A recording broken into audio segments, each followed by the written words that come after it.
जय हिंद कैडेट्स आइए फिर हम आपको लेकर चलते हैं एफसीबीसी पे। मेरे दो इसके पहले भी मैंने जो है वीडियोस डाले हैं जिसमें हमने फील्ड क्राफ्ट बैटल क्राफ्ट के अवयव घटक क्या है उस घटक के बारे में हम लोगों ने पढ़ा था, और हम लोगों ने फायरिंग के बारे में पढ़ा था और फायरिंग कंट्रोल वगैरह कल हमने उस चीज़ को अच्छी तरीके से देखा था। उसी का एक भाग है कि चाले मूवमेंट क्या होता है हमने आपको बताया। तो आज हम मूवमेंट के बारे में बात करेंगे, उसके बाद हम फील्ड सिग्नल के बारे में बात करेंगे और 6 अवयव यानी छठा हमारा पूरा हो जाएगा। फिर हम सेक्शन फार्मेशन के बारे में बात करेंगे। जो सेक्शन फार्मेशन वेरी इंपॉर्टेंट, उसका एक सेपरेट क्लास हम चलाएंगे केवल सेक्शन फार्मेशन का, इसलिए क्योंकि उसका जो है से क्वेश्चन 100% पूछा जाता है और ऑब्जेक्टिव टाइप क्वेश्चन भी पूछे जाते हैं। तो कैडेट्स आप इससे जुड़े रहिएगा, सेक्शन फार्मेशन का जरूर देखिएगा। इसको हम आइए अच्छी तरीके से आपको समझाते हैं। आपको मैं बताना चाहता हूं कि बहुत विस्तृत नहीं बल्कि जो आपके एग्जाम के दृष्टि से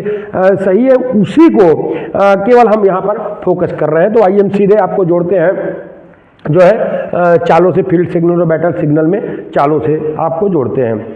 कल हमने फायर कंट्रोल के बारे में बताया, आर्क ऑफ फायर, इन सब चीज़ों के बारे में डिटेल किया था। तो वीडियो आप देखेंगे तो अच्छी तरीके से समझ में आएगा। आइए हम बात करते हैं चालें, मूवमेंट क्या है। तो चालों को मूवमेंट बोलते हैं। शत्रु की दृष्टि से बचने के लिए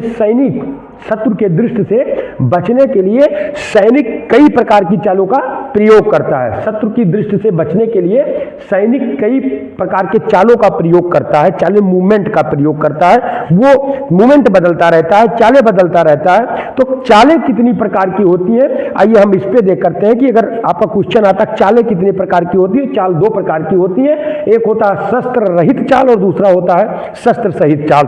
तो आर्म्स के साथ जो चाल चले जाते हैं, जो हथियार के साथ जो चालें चली जाती हैं और हथियार के बिना जो चालें चली जाती हैं, ये दोनों चीजें वहां पर हम आपको बताएंगे।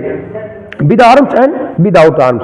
तो विद आर्म्स की बात करें तो हम 6 प्रकार की चालों में बात करेंगे। विद आर्म्स जो शस्त्र के साथ चाल है, नंबर 1 हम बात करेंगे बंदर चाल, जिसको मंकी मूवमेंट बोलते हैं, मंकी क्रॉलिंग बोलते हैं। उसके बाद चीते की चाल, जिसको हम टाइगर मूवमेंट बोलते हैं। नंबर 3 है लुढ़कना, जो हम लुढ़क करके चलते हैं, वो लुढ़कना हो गया, क्रॉलिंग हो गया जिसको हम कहते हैं। और उसके बाद जो है हम बिल्ली की चाल, कैट मूवमेंट करते हैं, और हम पेट के बल क्रॉलिंग करते हैं। पेट के बल को रेंगने को बोलते हैं क्रॉलिंग करना पेट के बल। और छठा आता है सामान्य चाल, जर्नल मूवमेंट जब हम करते हैं। तो शस्त्र रहित चाल अर्थात विदाउट आर्म्स अगर हम बात करें कि मूवमेंट हमको करना है, विदाउट आर्म्स मूवमेंट करना है, शस्त्र के बिना मूवमेंट करना है, तो बंदर चाल, चीते की चाल, लुढ़कना, पेट के बल रेंगना, बिल्ली चाल और सामान्य चाल, इतने प्रकार की चालें यहाँ पर आती हैं। और विदाउट आर्म्स तो आप मंकी क्रॉलिंग, मंकी और टाइगर मूवमेंट, फिर हम कहते हैं कि लुढ़कना जिसको कहते हैं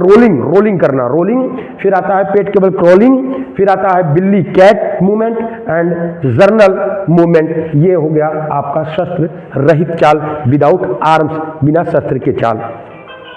हम यहां पर बात करेंगे शस्त्र युक्त चाल, शस्त्र के साथ शस्त्र सहित चाल कितनी प्रकार की होती हैं। तो सबसे पहला प्रेत चाल, जिसको घोस्ट मूवमेंट बोलते हैं, भूत चाल भी आप कह सकते हो, प्रेत चाल कह सकते हो कि प्रेत चाल।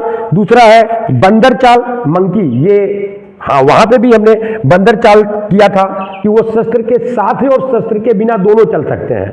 तो यहाँ पर बंदर चाल, मंकी मूवमेंट, ये भी हम शस्त्र के सहित शस्त्र को लेकर के भी कर सकते हैं। तीसरा है टाइगर मूवमेंट, चीते की चाल। चौथा है लुढ़कना, मीन्स हम हथियार को ऐसे सीधा करके लुढ़क जाते हैं, तो लुढ़कना भी शस्त्र सहित चाल के अंतर्गत आ रहा हो। पांचवा मध्यम चाल, मीडियम मूवमेंट करते हैं, मीडियम मूवमेंट। तो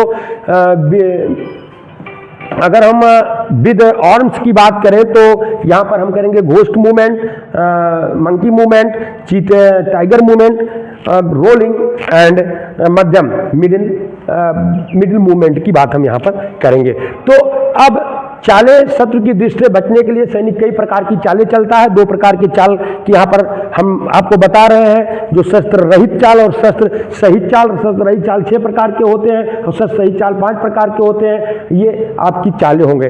अब एक चीज और आता है कि सावधानियां, चालों को चलते समय कौन सी सावधानियां बरती जाती है। कभी कभी क्वेश्चंस इसको पूछ लेते हैं, तो हमने कहा इसको यहीं पर मर्ज कर देते हो, आपको समझा देते हैं कि शस्त्र कि चाल चलते समय कौन कौन सी जो है सावधानियां आपको बरतने की जरूरत है।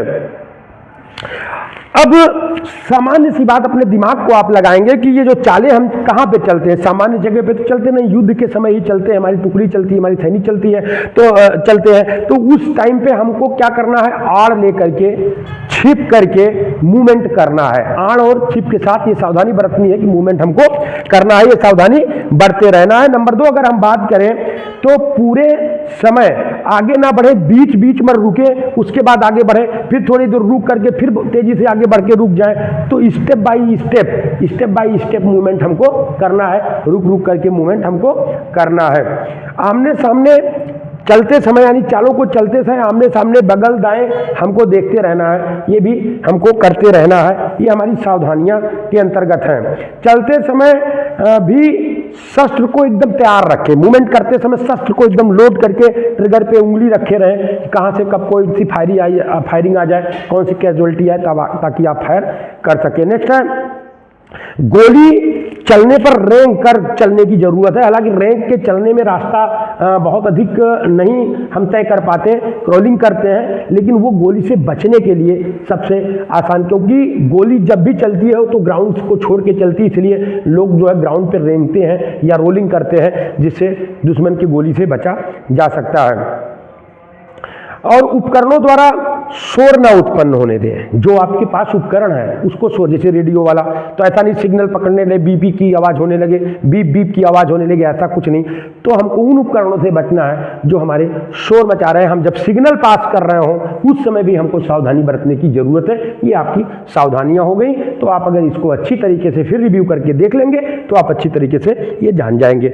अब हम छठे अवयव की बात करेंगे, हम कि छठवां पार्ट क्या है। पार्ट आप अगर फील्ड क्राफ्ट में छठे की बात करेंगे तो क्षेत्र संकेत आता है, लास्ट में उसको फील्ड सिग्नल बोलते हैं। फील्ड सिग्नल बोलते हैं। फील्ड सिग्नल क्या है, जब हम फील्ड में या युद्ध के मैदान में युद्ध करते समय संकेतों का प्रयोग करते हैं उसको फील्ड सिग्नल बोलते हैं। उसको हमको जो है क्षेत्र संकेत बोलते हैं। तो क्षेत्र संकेत को हम 3 प्रकार से डिवाइड करते हैं। नंबर 1, हाथ द्वारा, जिसको हैंड सिग्नल बोलते हैं, हाथ के द्वारा। देखिए ट्रैफिक पुलिस भी हाथ का सिग्नल का प्रयोग करता है, इधर आइए, रुक जाइए, वापस जाइए। उसी प्रकार से बहुत सारे सिग्नल, यहाँ हम डिटेल में सिग्नल को स्टेप बाय स्टेप आपको नहीं बताएंगे क्योंकि समय कम है और आपको जितनी जरूरत है उतना हम पढ़ाएंगे। इसमें ज्यादा 6 संकेत क्या है और 6 संकेत कितने प्रकार के होते हैं, तो आप 3 प्रकार के लिखेंगे। तो नंबर 1, हाथ द्वारा। हाथ द्वारा जो विभिन्न प्रकार के सिग्नल दिए जाते हैं उसको हाथ द्वारा सिग्नल कहते हैं, हैंड सिग्नल बोलते हैं। नंबर 2, शस्त्र द्वारा, आर्म सिग्नल।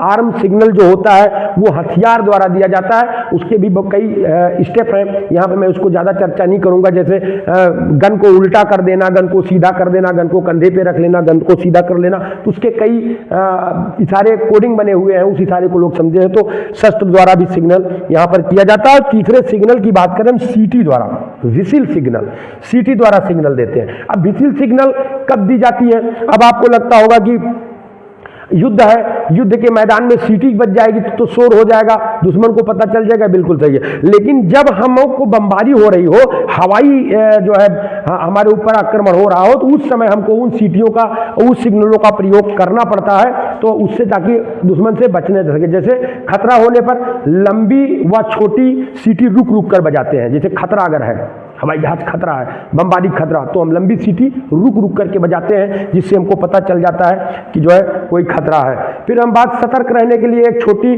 सीटी एक बार बजाते हैं, और शत्रु के विमान आने पर छोटी सीटी रुक रुक कर बताते हैं। छोटी सीटी रुक रुक करके, शत्रु के विमान आने पर छोटी सीटी रुक रुक करके हम कई बार उसको बजाते हैं। और उसके बाद आता है कि शत्रु के विमान जाने पर 5 सेकंड के अंतराल पर हम सीटी को मारते हैं। तो ये तो खास करके विमान या बमबारी के समय इन सीटियों का प्रयोग किया जाता है। जनरली हम अपने युद्ध में जो है हाथ द्वारा, शस्त्र द्वारा और सीटी द्वारा सिग्नल का प्रयोग करते हैं। तो अगर हम क्षेत्र संकेत की बात करें, 3 प्रकार के होते हैं। नंबर 1 हैंड सिग्नल, नंबर 2 आपके आर्म सिग्नल, नंबर 3 आपके विसिल सिग्नल, हाथ द्वारा, शस्त्र द्वारा और सीटी द्वारा। सो आपके जितने पार्ट्स हैं मैंने यहाँ पर आपको पढ़ा दिया। अब आपको हम सीधे फिर सेक्शन फॉर्मेशन से जोड़ते हैं। तो आइए हम ले चलते हैं आपको सेक्शन फॉर्मेशन में।